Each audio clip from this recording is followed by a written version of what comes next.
One of the obvious changes between early America and now is technology. Basically, now you have families that sit down and watch TV, and if you were going to do it on a basis of, like, let's just say presidential elections, presidents can now, as it started maybe through newspapers and rallies going across the country, and only so few can attend. Now millions of people can tune in. They can listen on the radio, watch on TV, talk on the phone, subscribe to emails. Basically, any information you want is there. And basically, with that means that presidents now have to appeal more to the people and what they want, so that their policies and their agendas can be spread throughout the country. You look at just how, let's just say, city planning has changed, how the population increases and cities have to change, buildings have to be remade.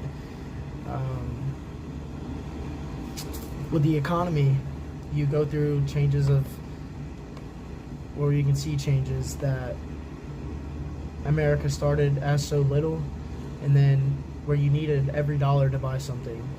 Then you look into the Gilded Age and you see that there's department stores, there's catalogs, and then you've got people that bring stuff to your house, delivery services, no matter where you live, hundreds of miles away. You can live in the middle of nowhere and someone will put a package on your front door.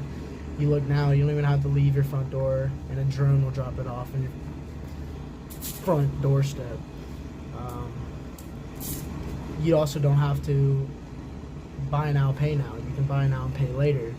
You got credit, you got credit cards, you got all sorts of systems basically to drive the economy and get American people to spend as much money as they can whenever they want.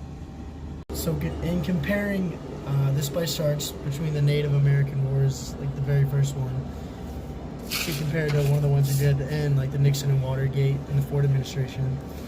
I see how different they are, and the differences between how at once America was fighting Native Americans and there wasn't much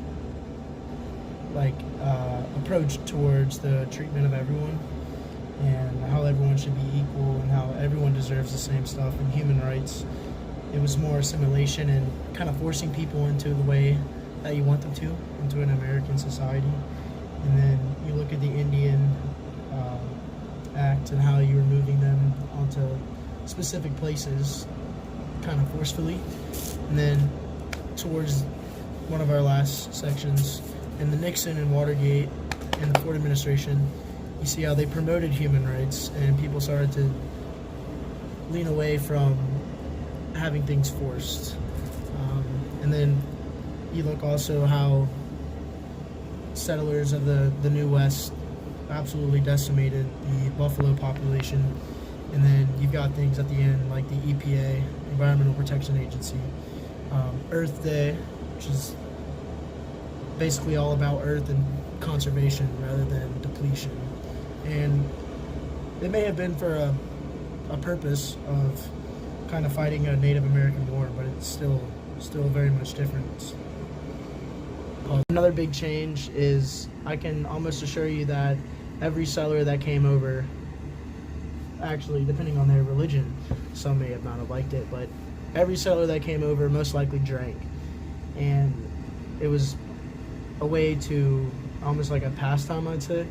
It was part of culture in the Eastern world and spread over to the West. And then you got, as you grow and into the Roaring 20s, so women change their roles in society to where basically, they may have been home all day with the kids and preparing them to be functioning adults and what they did in their trade, to actually going out to have their own jobs, to have their own houses, to be able to get rid of the double standard, to be able to live in their own, to make money, to run for president, to hold government status.